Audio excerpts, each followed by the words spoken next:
Khi xuân đến, vạn vật như bừng tỉnh sau một mùa đông khô lạnh.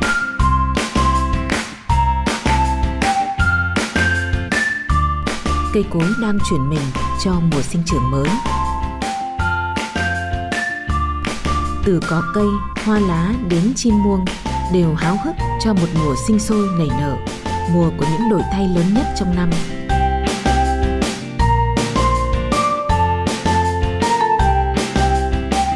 Mọi sinh vật đều muốn khoe mẽ hết vẻ lộng lẫy của mình để tạo nên bản hòa ca đa sắc màu của cuộc sống.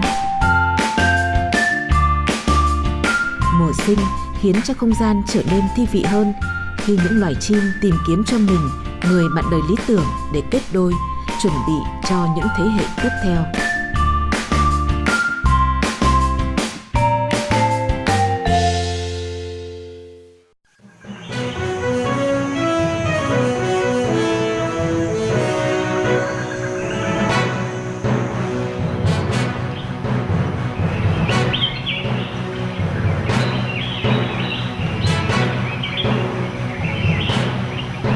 Thiên nhiên đã tạo ra các sinh vật khác nhau để phù hợp với nhu cầu tiến hóa. Chúng là những mắt xích quan trọng góp phần cân bằng hệ sinh thái của hành tinh. Các loài chim là một phần không thể thiếu trong cuộc sống hàng ngày. Chúng đóng vai trò tinh tế trong việc giữ cho rừng cây luôn phát triển khỏe mạnh. Chim chóc cũng quan trọng như mọi sinh vật khác trong hệ sinh thái phức tạp của rừng.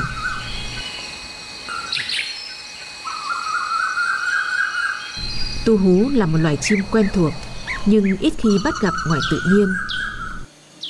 Những tiếng kêu khắc khoải thoát ra từ lùm cây sao mà buồn thê thiết. Tiếng tu hú đã gắn với kỷ niệm tuổi thơ của nhiều người sống ở miền quê. Người ta đặt tên cho nó theo tiếng kêu hối thúc từng đợt kiên nhẫn gọi hè. Sang thu, tu hú câm bặt, đợi đầu hè năm sau lại lên tiếng, cứ như trời chỉ cho nó được kêu có vậy trong năm.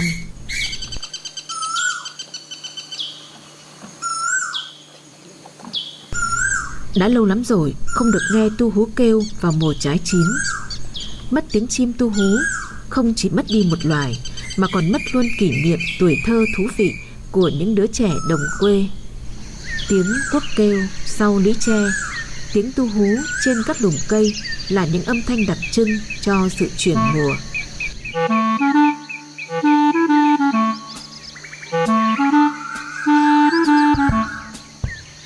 Chim tu hú thường sống ở những khu rừng thưa, nhiều ánh sáng. Đây là loài chim của vùng nhiệt đới Nam châu Á. Chúng phân bố khắp các vùng đồng bằng và trung du ở nước ta. Vào mùa đông, tu hú bay về phương Nam tránh rét, nên ít khi bắt gặp ở miền Bắc.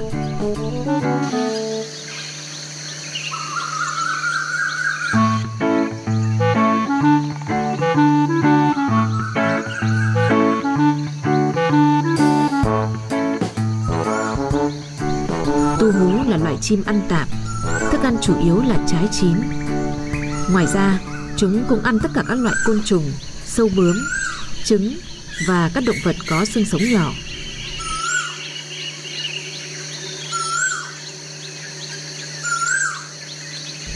Nhờ hàm răng chắc khỏe, tu hú có thể nuốt được những trái cây lớn mà không cần nhằn hạt. Khi bay tới nơi khác, hạt sẽ được thải ra ngoài theo phân để phát triển thành cây mới. Vì vậy, tu hú được coi là loài chim đặc biệt quan trọng trong việc phát tán hạt giống của cây trồng. Ở các loài chim, thông thường con trống có màu sắc sặc sỡ hơn con mái để hấp dẫn bạn tình. Tuy nhiên, chim tu hú thì ngược lại.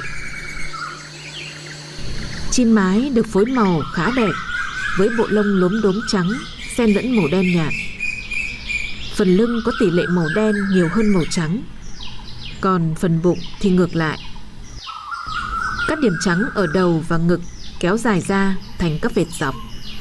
Trong khi đó, các vệt trắng ở cánh và đuôi chuyển thành các vằn ngang không đều nhau.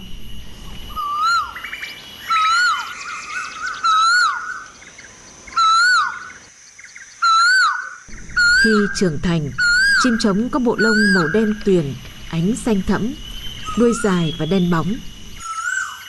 Đôi mắt màu đỏ nổi bật trên nền đen của toàn bộ cơ thể. Đôi chân chắc khỏe, màu xám chì, giúp nó giữ thăng bằng khi di chuyển để hái trái chín.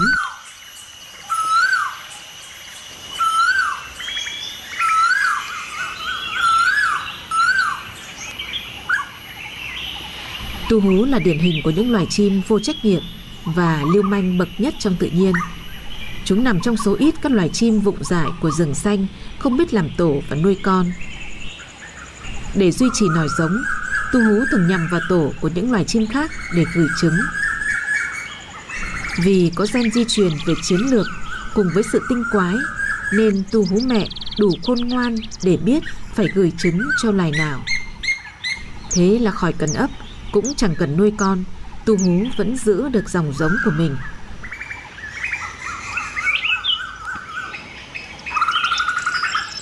Để thực hiện mưu đồ, chúng theo dõi những tổ chim mới đẻ được một vài ngày. Con trống có nhiệm vụ làm sao nhãng chủ nhà để chim mái tìm cơ hội tiếp cận tổ. Sau khi ăn một quả trứng trong tổ, nó nhanh chóng đẻ một quả trứng mới của mình vào thay thế. Trứng chim tu hú có kích thước và hoa văn gần giống loài mà chúng gửi nhờ. Do đó, những loài chim tội nghiệp không hề phát hiện ra điều bất thường. Trứng tu hú có thời gian nở ngắn hơn những loài chim mà nó chọn gửi. Vì vậy, tu hú con sẽ ra đời trước hoặc ít nhất là cùng ngày với những quả trứng đầu tiên của loài được gửi. Vừa chào đời, tu hú con đã thể hiện bản lĩnh của một ác thủ. Nó dùng sức mạnh cơ bắp hất tất cả những quả trứng còn lại văng ra khỏi tổ. Âm mưu của nó là độc chiếm nguồn thức ăn nuôi dưỡng bầy con của cặp chim bố mẹ.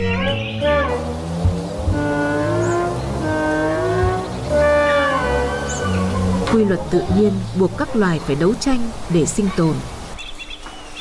Mỗi sinh vật đều được di truyền những kỹ năng đặc biệt của giống nòi để tồn tại trong môi trường cạnh tranh khốc liệt. Để thích nghi với môi trường sống, các loài sinh vật đã tiến hóa nhiều khả năng đặc biệt. Hình mỏ đa dạng của các loài chim có quan hệ chặt chẽ với hoàn cảnh sống, đặc biệt là thức ăn của chúng. Như vậy, hình dạng mỏ khác nhau là kết quả của sự phát triển lâu dài của hoạt động kiếm mồi.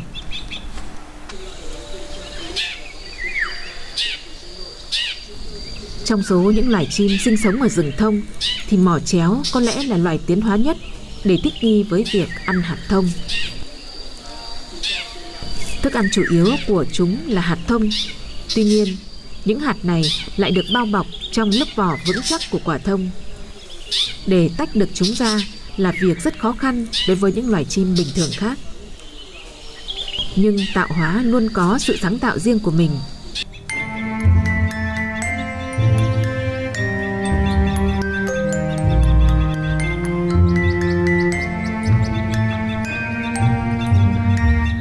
Nếu những ai nghĩ rằng mỏ chim luôn phải thẳng và chồng khít vào nhau thì có thể bất ngờ khi bắt gặp loài chim đặc biệt này. Sự kỳ dị của chiếc mỏ liệu có phải là một điều bất thường nào đó? Hoàn toàn không phải vậy. Đây là một công trình vĩ đại của tự nhiên, minh chứng cho học thuyết tiến hóa của muôn loài. Chim mỏ chéo đã tiến hóa từ mỏ thẳng thành hình dạng mỏ đan chéo nhau. Sự kỳ dị của chiếc mỏ đã giúp chúng lấy hạt thông dễ dàng hơn so với những chiếc mỏ bình thường khác. Cuộc sống luôn tìm ra lời giải cho những bài toán khó. Chiếc mỏ đặc biệt của chim mỏ chéo, tưởng như sự bất thường của tạo hóa, lại chính là chìa khóa để tách mở lớp vỏ vững chắc của quả thông. Đó là kết quả của một quá trình tiến hóa lâu dài và nghiêm túc của tổ tiên loài chim kỳ dị này.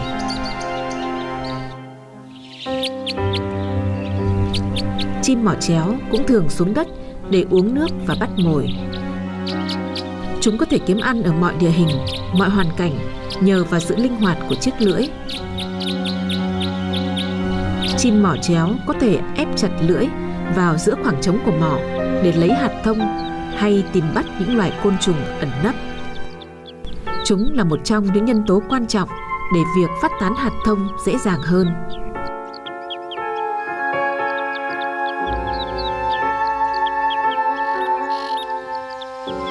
Mỏ chéo là một loài chim dạng sẻ nhỏ trong họ sẻ thông. Hiện nay, các nhà khoa học đã thống kê được gần 10 phân loài mỏ chéo khác nhau trên thế giới. Chúng sinh sống trong các cánh rừng lá kim của 3 châu lục là Á, Âu và Bắc Mỹ. Ở Việt Nam, chim mỏ chéo chỉ được ghi nhận tại những khu rừng thông ba lá trên cao nguyên Đà Lạt và cao nguyên Di Linh. Khả năng thích nghi với khí hậu lạnh cho phép chúng có mặt ở hầu khắp các rừng thông trong khu vực.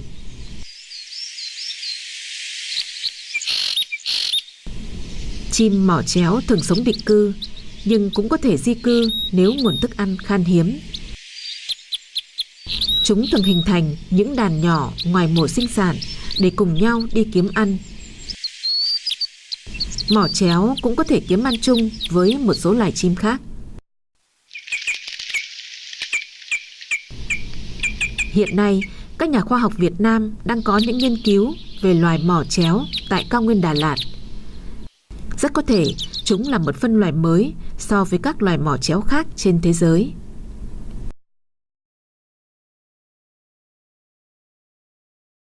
Cuối mùa đông, khi tiết trời thay đổi, cũng là lúc loài mỏ chéo bước vào mùa cặp đôi. Chúng không còn đi theo đàn mà tách riêng từng cặp để kiếm ăn và tán tỉnh nhau.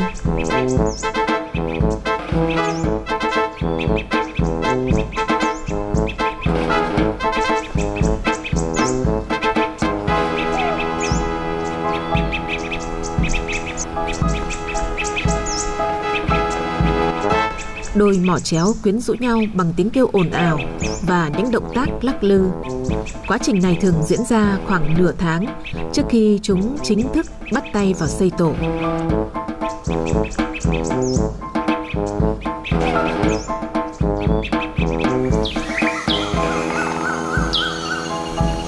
Màu sắc của bộ lông là một sự sáng tạo tuyệt vời của tạo hóa.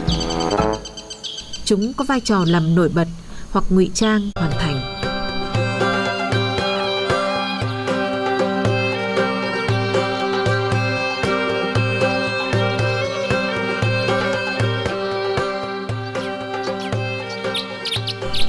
Mỏ chéo thường làm tổ ở những cành thông cao. Khoảng cách từ tổ chim xuống mặt đất thường từ 8 đến 10 mét, mà ít khi thấy chúng làm tổ thấp hơn. Đây là một lựa chọn khôn ngoan để đảm bảo an toàn cho thế hệ tương lai.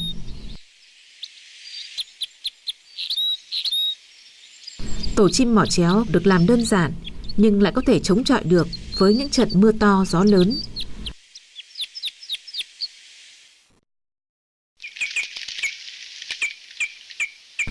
Càng về giai đoạn cuối, việc xây tổ thường diễn ra chậm hơn do đôi chim phải bay xa để tìm vật liệu. Chiếc mỏ kỳ quặc có lợi thế khi tách mở quả thông, nhưng lại khá bất lợi trong việc giữ chặt những cành cây. Chính vì vậy, mọi thao tác của nó tỏ ra lóng ngóng, vụng về.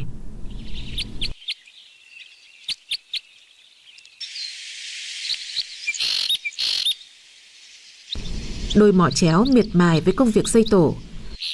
Chúng phải cố gắng hoàn thành để kịp sinh nở trước khi mùa mưa tới. Đây là khoảng thời gian đảm bảo cho chim non có cơ hội sống sót cao nhất. Khi trưởng thành cũng là lúc mùa mưa bắt đầu sẽ giúp chúng có nhiều thức ăn hơn.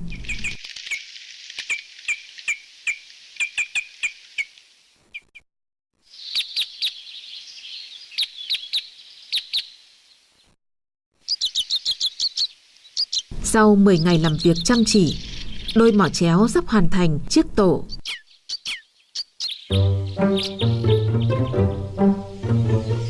Những công đoạn cuối cùng đang được hoàn thiện để chạy đua cùng mùa mưa. Khi chiếc khung đã hoàn tất, mỏ chéo đi nhặt những cọng cỏ khô mang về lót ổ. Vật liệu này giúp giữ ấm cho trứng và tạo sự êm ái cho chim con.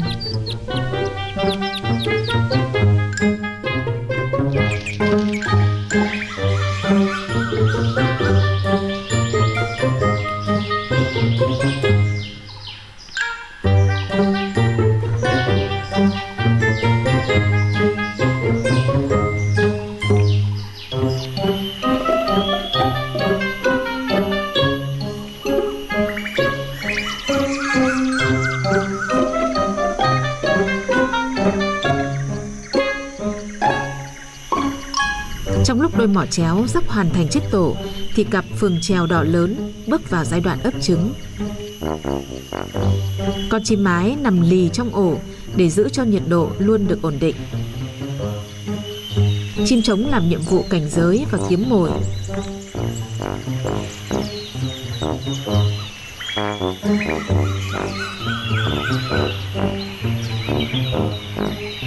Phường trèo thường làm tổ trên những ngọn cây cao. Tổ có hình dạng cốc, được bện bằng rơm rạ, lá cây và tơ nhện, khá chắc chắn. Chim mái thường đẻ từ 2 đến 3 trứng và ấp nở trong khoảng nửa tháng. Trong quá trình nằm ổ, thỉnh thoảng chim mái lại dùng mỏ đảo đều các quả trứng. Điều này giúp cho tất cả chim con sẽ nở cùng thời điểm. Ngoài thời gian đi kiếm ăn, chim trống cũng có thời điểm nằm ấp trứng để chim mái rời tổ. Khi chim con chào đời, chim bố mẹ có nhiệm vụ cùng nhau nuôi và chăm sóc cho tới khi chúng trưởng thành.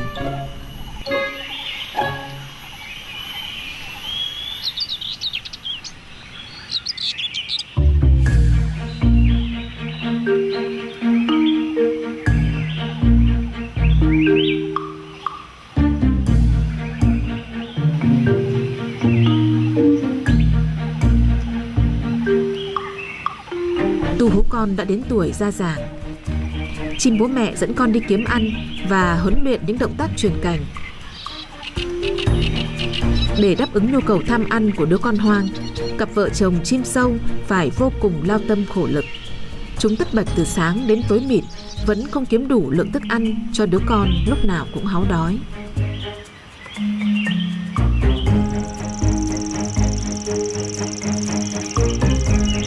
Đôi chim sâu tội nghiệp không hề phát hiện việc mình đang nuôi con của kẻ khác. Chúng vẫn đinh ninh là giọt máu của mình và cố công chăm sóc cho đứa con ngoại cỡ.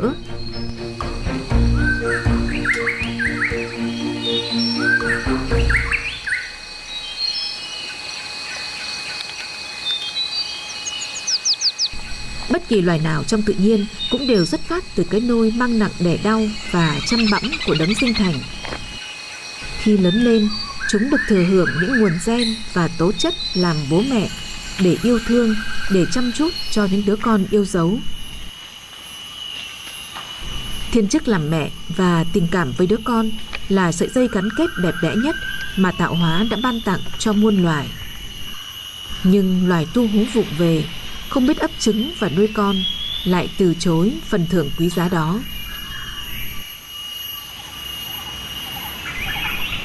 Cuộc sống trong thế giới hoang dã luôn đầy những điều thú vị và không thiếu những chuyện đáng lòng.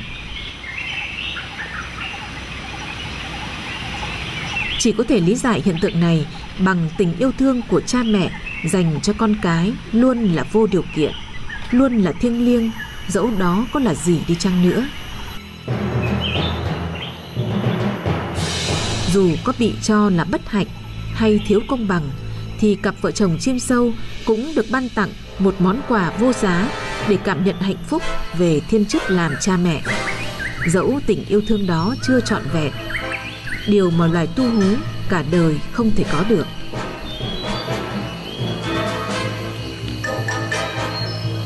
Khi đã đủ lông đủ cánh, con tu hú sẽ bay đi, không một lời hàm ơn tới những kẻ đã nuôi dưỡng nó trưởng thành. Biết đâu đó, một ngày kia, nó lại đẻ nhờ vào chính cái tổ của bố mẹ nuôi mình. Hiện tượng đẻ nhờ của chim tu hú là một hiện tượng kỳ quái, tàn ác và vô cùng nham hiểm trong thế giới tự nhiên.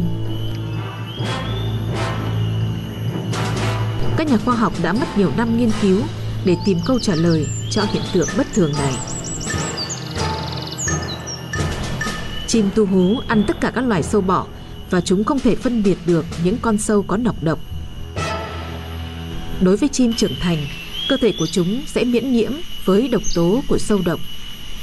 Chim tu hú con chưa có hệ thống miễn nhiễm này, nên nếu ăn phải sâu độc, có thể sẽ phải bỏ mạng.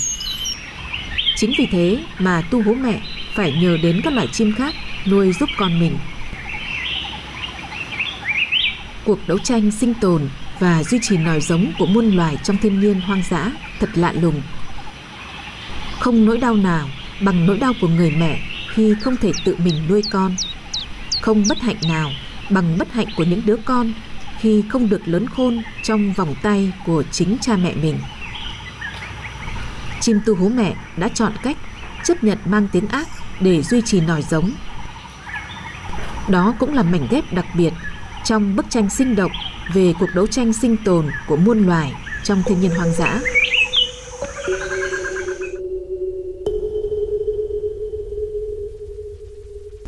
Mùa sinh sản của các loài chim rồi cũng nhanh chóng qua đi.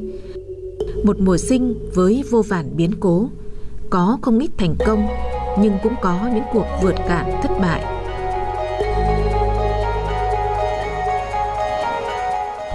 Xuân qua đi, một mùa khác của sự sống lại tiếp diễn trong vòng quay muôn thuở của vạn vật.